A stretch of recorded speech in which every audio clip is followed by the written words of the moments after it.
Welcome to the Mixed Media Ventures podcast, your go-to for smart, actionable digital marketing strategies to grow, scale, and win in today's online economy. Join us now for our latest episode. Okay, let's unpack this. You've shared some really compelling source material with us, digging deep into a topic that's absolutely central right now, personalization at scale. And I don't mean personalization like, 5 or 10 years ago. We're talking about what it really means today in 2025, what it looks like, and maybe most importantly, how businesses are actually doing it. Exactly. It's evolved so much. It's way beyond just sticking a first name in an email anymore. Right. Today, personalization at scale, it's about consistently getting the single most relevant message with the right offer at the perfect moment. The perfect moment. Yeah, and the scale part is crucial, not just for a few people, but for potentially millions of interactions every day. Millions. Yeah, just saying that number, it kind of highlights the challenge, doesn't it? How can you possibly make every single person feel seen, feel understood when you're dealing with that kind of volume? You can't, not manually anyway. No. That whole model just completely falls apart. Right. And, well, that's where technology becomes not just nice to have, but absolutely essential. It's the core thing that lets companies take personalization from just a niche tactic to something fundamental, a business strategy that touches everyone. And that's really our mission for this deep dive, isn't it? Yeah. To take all this great source material you've brought, the articles, the stats, the examples, and sort of navigate it together. Yeah, pull out the key insights. Exactly. Pull out the most important bits, the strategies, and figure out what this big shift really means.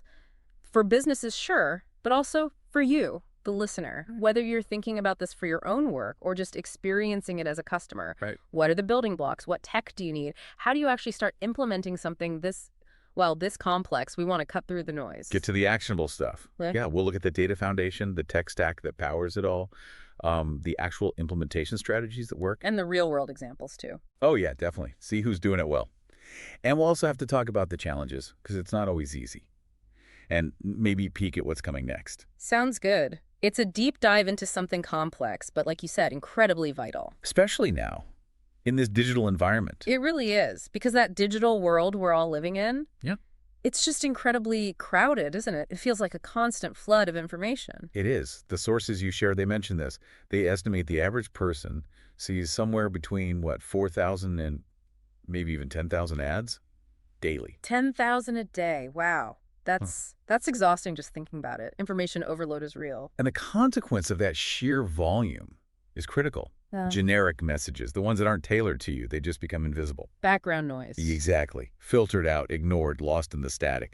Our brains are just getting better and better at tuning out anything that doesn't feel immediately relevant. Right. So relevance isn't just a nice to have anymore. It's the entry ticket, just to get noticed. So, okay, if generic is invisible, then being able to deliver truly relevant messages powered by this kind of personalization, that must be incredibly powerful. Hugely powerful. And the sources, they really back this up with some pretty striking statistics, numbers that show the actual impact on, business results. Like what? What are we seeing? Well, for instance, personalized emails. They aren't just a little bit better.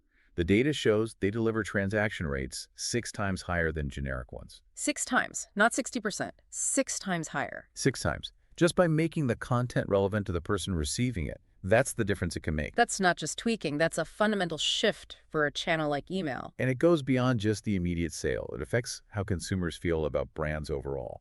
The sources cite that something like 80% of consumers say they're more likely to actually buy from a brand that gives them personalized experiences. 80%. So people are actively looking for it. They expect it. They do. And the flip side is true too, right? You get frustrated when it's not there.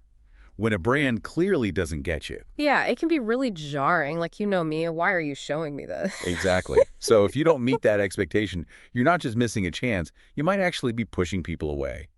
And the bottom line, impact is real. Yeah. Companies that go beyond the basics, that really embrace advanced personalization, they're seeing revenue bumps of like 10 to 15%. Wow, a 10 to 15% revenue lift just from getting personalization right. That really drives home that it's not just some marketing add-on. Not at all. It's core to growth. It makes that quote from Michael Brenner in the source material really hit home. He said, The brands that will win recognize each customer as an individual. Personalization at scale isn't just a marketing tactic, it's a fundamental business strategy. That sums it up perfectly, doesn't it? It's not about a campaign. It's about fundamentally changing how you see and interact with every customer. Seeing them as individuals. Yeah, not just part of some big, vague segment, but as one person with their own needs, their own behaviors, preferences, their own history with you. That recognition, that's the strategy. Okay, so the why is crystal clear. Cut through the noise, meet expectations, drive real growth. And you mentioned the tech is there now. The sources suggest it's mature enough, accessible enough to actually do this. Which brings us right to the absolute starting point. The non-negotiable foundation for any personalization that works. The data. Right. You can't personalize if you don't know who you're talking to. Exactly. You need the right information, and crucially, it needs to be organized so you can actually use it. And the sources get specific here, right? It's not just any data, it's specific types of data and bringing it all together. Precisely. You need to integrate different streams to build that full picture. The Yeah. sources talk about things like demographic data, the basics, age, location, gender, the who. Okay. The behavioral data, how they interact with you, what pages did they visit, what emails did they click, products they looked at, how often they come back. What they do. Exactly. Then there's contextual data, the when, where, how, what device are they on? Mobile, desktop, time of day, location. Okay. Transactional data, obviously crucial purchase history, what they bought, how much, how often, returns, their buying patterns. Makes sense. And finally, preference data stuff, they explicitly tell you. Subscribing to certain topics, wish lists, survey responses, preferred channels. That's a lot of different pieces of information about one person. And the reality in most companies is that data is all over the place, isn't it? Oh, absolutely. That's the classic problem. It's fragmented. Your website analytics knows browsing. Your email platform knows clicks. The CRM knows service calls. E-commerce knows purchases. They don't talk to each other. Data silos. Exactly. That's one of the biggest roadblocks that the sources highlight. It's not just getting the data, it's unifying it, stitching it all together into one coherent profile for each person. Without that, you get a blurry, incomplete picture. True personalization. Impossible. So, if silos are the problem, what's the solution the sources point to? How do you create that unified view? This is where customer data platforms, CDPs, come in. They're really emphasized in the material. GPs. Yeah, CDP is basically purpose-built to pull in data from pretty much anywhere, online, offline, mobile, CRM, point of sale, you name it, and consolidate it. Its main job is identity resolution. Meaning matching up data points that belong to the same person. Exactly. Even if they use different identifiers in different systems, like an email here and a cookie ID there, the CDP figures out it's the same individual and creates that single, persistent, unified profile, a single source of truth that's constantly updated. Oh, okay. So it's not just another database. It's specifically designed to solve that fragmentation problem at scale, creating that living profile. Precisely. It's the foundational layer. The system of record for the customer, designed to make all that rich data actionable for the tools that actually do the personalization. Got it. Without that, everything else is built on sand. Pretty much, yeah. No, okay. We're talking about collecting all this data, building these detailed profiles. In 2025, we absolutely have to talk about privacy. Non-negotiable. Can't emphasize that enough. The sources are crystal clear. Responsible, privacy-first data collection isn't just good practice, it's mandatory. Driven by regulations like GDPR, CCPA. Exactly. All those frameworks, plus new ones popping up.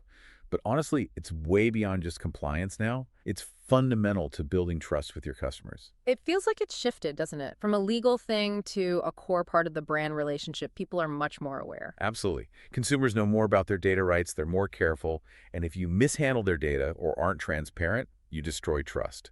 And that's incredibly hard to win back. So what are the key practices the sources highlight for doing this responsibly? Several essential things come up. First, clear consent mechanisms. Getting explicit, informed consent. Moving away from tricky opt-outs to clear opt-ins explaining what you're collecting and why. Makes sense. Second, value exchange. You have to give something back. If you ask for data, show the customer what's in it for them. Often it is the personalization. Help us understand you better so we can give you a better experience. So it benefits them. Right. Third, data minimization. Big principle in privacy regs. Only collect what you actually need for the specific purpose you stated. Don't just hoard data hoping it might be useful someday. Collect less, but use it well. Exactly. And protect it rigorously. And fourth, Transparent privacy policies. Make them easy to find, easy to read, easy to understand. No legalese. Explain what you collect, how you use it, who sees it, and how people can control their data. Access it, fix it, delete it. So it's really about building that relationship on transparency and respect. If the personalization feels creepy because the data collection felt shady, we've already lost. Fundamentally, personalization should feel helpful, intuitive, not like surveillance. And that line is drawn by consent, transparency, and showing clear value. Trust is everything. Okay, foundation laid. Unified, responsibly collected data in the CDP. Now the engine room. The tech stack that does the actual work, analyzing the data, deciding on the message, delivering it. The sources suggest it's a whole ecosystem of tools, right? It is. Think of it like a team of specialists working together. We've covered the first one, the CDP. Right, the unifier. The single source of truth about the customer. Exactly. It feeds accurate, real-time data downstream. It knows who the customer is. So once we know who they are in detail, how do we figure out what they might want next, or what message will actually connect? That's where artificial intelligence and machine learning AI and ML really come into play. These are critical because they can analyze those huge amounts of data from the CDP and find patterns, predict behaviors, things humans just couldn't do at that scale. So AML is looking for complex connections, anticipating things. Precisely. They build models to predict what someone's likely to do, what they might be interested in, what offer makes sense, based on their own history and the patterns seen across millions of others. The sources list specific ways AML are used. Okay. Predictive analytics, forecasting future actions, like predicting when someone's ready to buy again or what content they'll click next, allows you to be proactive. Content recommendations, probably the most visible kind. Amazon's People also bought. Netflix's because you watched. AI looks at your history, compares it to others, suggests relevant stuff. Right, we see that everywhere. Dynamic pricing, and offers AI can look at customer data, market conditions, and figure out the optimal price or promotion for that specific person right now. Though, that needs real care with transparency. Yeah, ethical considerations there for sure. Absolutely. And smart segmentation. This is really interesting. It goes way beyond simple demographics. Yeah. AI can find these really nuanced microsegments based on complex behaviors, things you wouldn't spot manually, or even tailor things down to the individual level. Smart segmentation. So instead of women 25-34, it's like people who commute weekdays, browse ethical fashion on their lunch break, and haven't bought in 60 days. That level of detail. Exactly that level. Incredibly precise targeting becomes possible.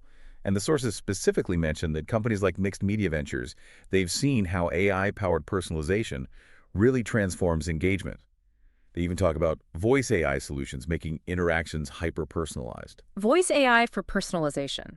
Like talking to a system that actually remembers you and adapts. Yeah, imagine calling customer service or using a voice assistant, and it recognizes you, knows your recent issues or purchases, understands your usual patterns, and uses all that to make the conversation faster, more helpful, more personal. It's taking those AI insights from the CDP data and applying them in real-time conversation. Okay, that's pretty powerful. So CDP unifies the data, AML analyzes it for insights and predictions. What tools then actually deliver the personalized message or experience? That's mostly the job of marketing automation platforms. These are like the operational engines. They take the segments, the AI insights, the customer's current behavior, and they trigger and deliver the right content automatically across email, SMS, push notifications, in-app messages, whatever channel makes sense. So the automation platform is the conductor, making sure the right piece plays at the right time for the right audience member. Good analogy. Yeah, it orchestrates those personalized journeys. But then you also need tools to manage the content itself, especially with all the variations needed. That's where content management systems, CMSs, with dynamic content features are key. Dynamic content, meaning the web page or email can change itself based on who's looking. Correct. Instead of one fixed version, a dynamic CMS can swap out different parts, headlines, images, text blocks, product grids, buttons automatically, based on the individual's profile from the CDP or what they're doing right now. So that's how an e-commerce site shows me, say, hiking gear on the homepage because I browse that a lot, but shows someone else maybe kitchen gadgets. Same page, different content. Exactly. Makes content super adaptable. And the final piece of the tech stack puzzle, mentioned in the sources, is testing and optimization tools. Because personalization isn't set it and forget it. Right. You need to know if it's actually working better, right? Is personalized approach A better than generic? Is variation B better than variation C for this group? Precisely. Tools for A/B testing, multivariate testing, they let you run experiments.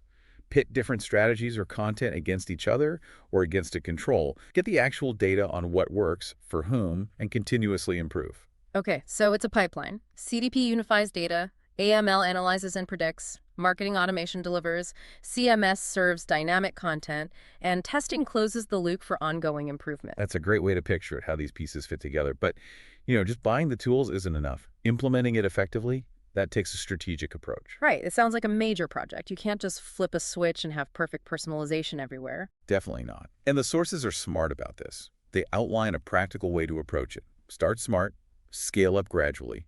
The first step they recommend. Begin with high-impact, low-complexity use cases. Okay, that makes sense. Get some quick wins, build momentum. What kind of things fall into that category? The sources give some great examples. Personalized email subject lines and content, often pretty straightforward, using data you probably already have. Can give you an immediate lift. Okay. Website homepage customization based on referral source. Yeah. If someone clicks an ad for product X, show them product X stuff on the homepage. Yeah. Relatively simple logic. Mm-hmm. Retargeting ads with previously viewed products. Classic example, right? Show people ads for the exact things they looked at but didn't buy. Easy to automate. Sure. Personalized recommendations based on purchase history suggesting related items. Buy it again. Powerful and often a simpler AI application to start with. Yeah, those all feel achievable. Focused, clear value, don't require boiling the ocean on day one. Helps prove the concept internally, too. Exactly. Builds the case. The second key strategy point. Create a cross-functional personalization team. Cross-functional. Why involve different departments? Isn't this mostly marketing? The sources really stress this. Successful personalization touches so many parts of the journey and relies on data and tech across the whole company. You need close collaboration. Think about who's involved. Okay. Marketing owns the strategy, the segments, the messages. Yeah. IT development handles the tech infrastructure, the integrations, keeping the data flowing. Right. Data science or analytics builds the models, finds the insights, measures performance, and customer service. They're on the front lines. They have invaluable feedback. They know the customer pain points. Oh, okay. So it needs everyone on the same page: strategy, tech, data, customer interaction. It's much bigger than just marketing sending emails. Absolutely. Shared goals, unified view of the customer. The third strategy, implement a testing framework. We mentioned the tools, but this is about having a systematic approach to testing. A disciplined process for every experiment. Yeah. The sources lay it out. Define clear success metrics first. What are you trying to improve? Conversion, engagement, churn. Be specific. Okay. Test one variable at a time so you know what caused the change. Makes sense. Use sufficient sample sizes for statistical significance. Make sure your results are reliable. Right. And document learnings. This is huge. Write down the hypothesis, the setup, the results, the conclusions. Build that knowledge base. Don't repeat mistakes. That documentation piece sounds crucial for actually getting smarter over time. It is. It lets you build on wins. Yeah. Which leads right into the final implementation step. Scale, gradually and sustainably. So start simple, build the team, establish testing, then tackle the more complex stuff. Exactly. Expand based on success, learning, and capability.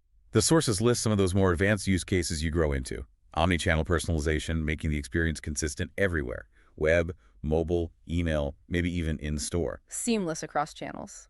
Right. Predictive personalization, really leaning into AI to anticipate needs proactively.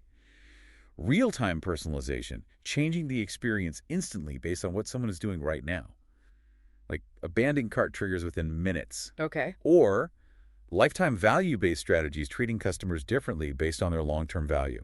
Maybe VIP perks for top customers. That progression really shows how it goes from tactical tweaks to deeply embedded strategic differentiation. It's a journey. It absolutely is a phased approach.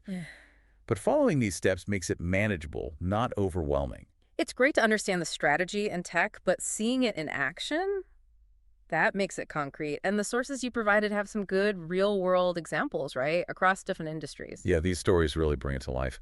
Let's start with e-commerce. They've been leaders here, especially with the product recommendation revolution. It's like Amazon suggesting things or Netflix recommending shows. Exactly that.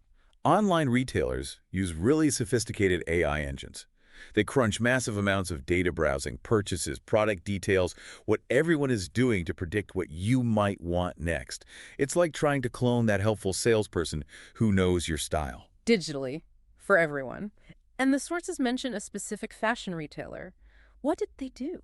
They went pretty comprehensive. They personalized the website homepage based on past browsing and buying.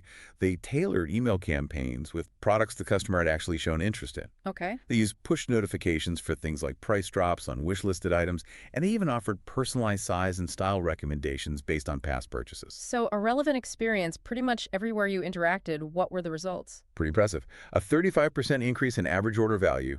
People bought more or higher value items. 35% AOV lift. Wow. Yeah. And maybe even more importantly, a 28% improvement in customer retention. Yeah. People stuck around. It shows personalization doesn't just drive sales, it builds loyalty. Makes customers feel understood. Nearly a third better retention. That's huge for long-term value. Incredible impact. Really highlights the relationship building aspect. Now, the sources also look at B2B. It might seem less obvious there, but they focus on account-based personalization. So tailoring things for specific companies, not just individuals, high-value accounts. Precisely. In B2B, you're often targeting specific companies and the key people within them.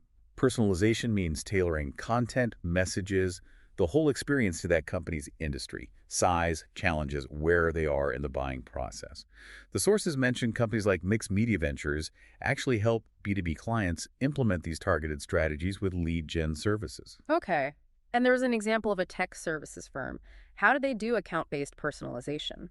They focused on relevance throughout the buyer journey. They built industry-specific landing pages that spoke directly to a prospect's sector. Well, They showed personalized case studies featuring similar companies. They offered custom demos tailored to the prospect's specific needs.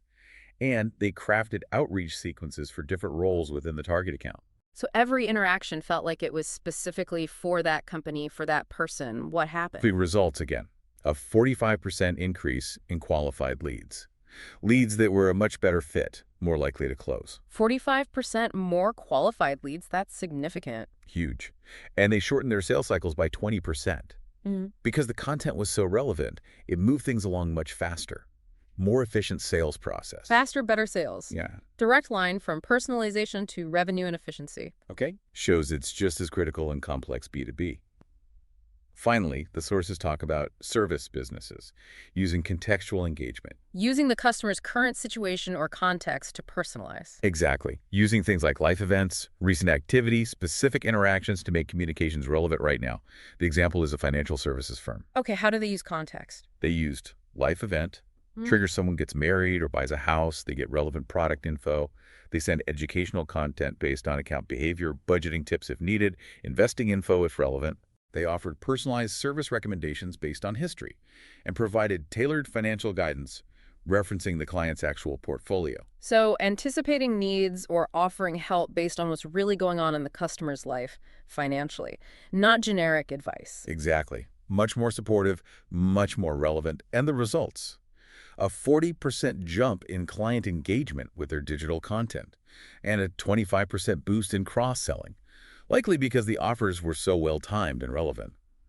And the sources note here, too, digital marketing services, especially data integration from providers like Mixed Media Ventures, are key to enabling this kind of thing. These examples really drive it home. E-commerce, B2B, services, it's delivering real measurable results. But implementing this stuff, it can't all be smooth sailing, right? What are the common roadblocks? Oh, absolutely not smooth sailing always. The sources are realistic about the challenges, and for each one, they offer solutions. Okay, what's challenge number one? The big one we already touched on, data silos and integration issues. Still the foundation. Still the foundation. Problem. Data is stuck everywhere. Disconnected systems. Makes that unified view impossible. Solution. Implement a CDP or build a strong data integration layer. And this is where, as the sources mention, getting help from experienced providers with data integration services like Mixed Media Ventures can be really critical. Building those pipelines is tough. Yeah, non-trivial technical lift. Okay, what's next? Balancing personalization with privacy. Always a top concern. The tightrope walk. Exactly. Problem. Creating great experiences while respecting privacy rules and customer trust. Avoiding that creepy factor. Solution. Transparency is key. Clear consent, clear value exchange. Tell people why you need the data and how it helps them. Use aggregate or anonymized data where you can. Build it on trust. Trust again. Okay, what else? The sheer scale of content needed. Content creation at scale. Ah, right. If you personalize for everyone, you need infinite content. Feels like it. Problem. Manually creating endless variations is unsustainable. Solution. Use modular content. Break it into reusable blocks that can be mixed and matched dynamically. Look into AI-assisted content creation tools to help generate variations. And prioritize. Start with the most important segments or touch points. Don't try to personalize everything at once. Modular content and AI assist.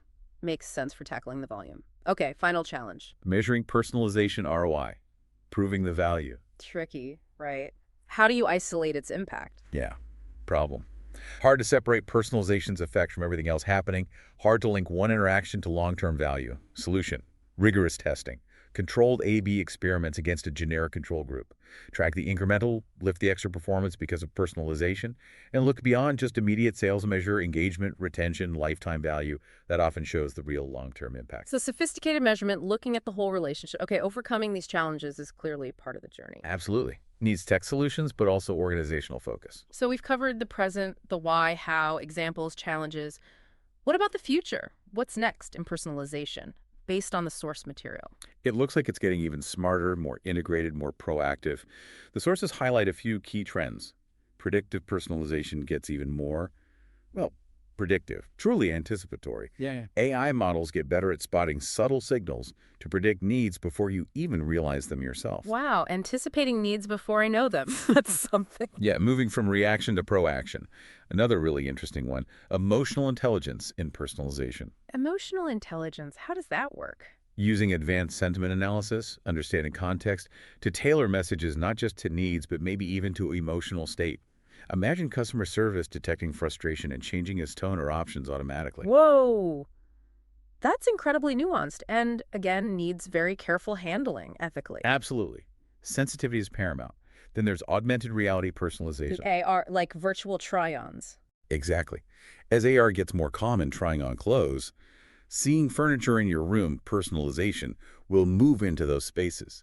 Imagine seeing personalized info overlaid on an AR product view or customized configurations just for you. Personalization jumping off the screen into, into our perceived reality via AR. Precisely. And finally, building on the voice AI point, the continued rise of voice-first personalization. More talking to devices and services. Yeah. As we interact more with voice assistants, smart speakers, personalization has to work there too.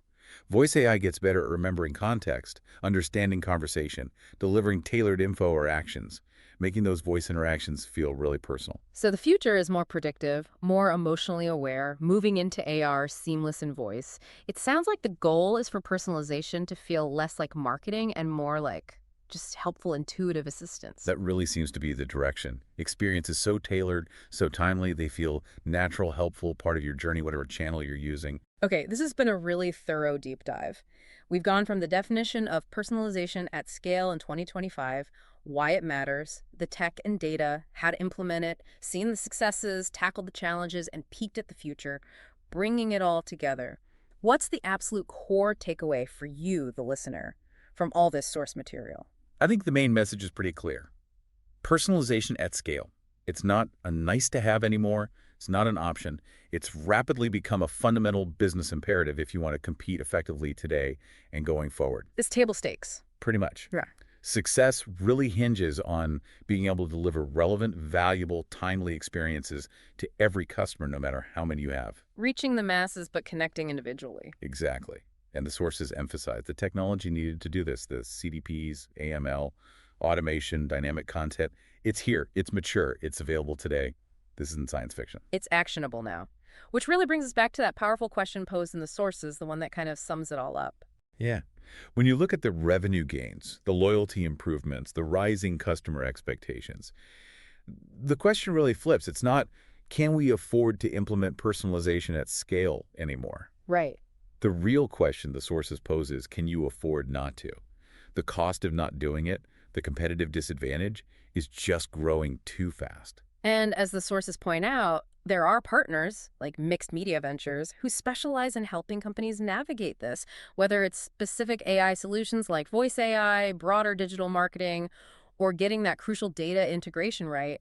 The help is out there. The path is there. The tools are ready. It just takes that strategic commitment. Well, this has been genuinely insightful, a really important exploration of a topic that's defining so much right now. Thanks for bringing these sources and sparking this deep dive. It's a fascinating space, always changing and absolutely central to business now. It really is. And it definitely leaves us with a big thought to chew on as we finish. If personalization is getting so predictive, it anticipates our needs, maybe before we even know them, and it starts integrating with tech that understands our emotions or customizes the reality we see through AR, what does that fundamentally do to the relationship between us and the brands we deal with? Where's the line between genuinely helpful and something else? What does that blurring mean for us? Definitely something worth mulling over as these technologies race ahead. Thanks for listening to the Mixed Media Ventures podcast. To see the corresponding blog post, head over to www.mixedmediaventures.com now. Thanks again for dropping by, and see you next episode.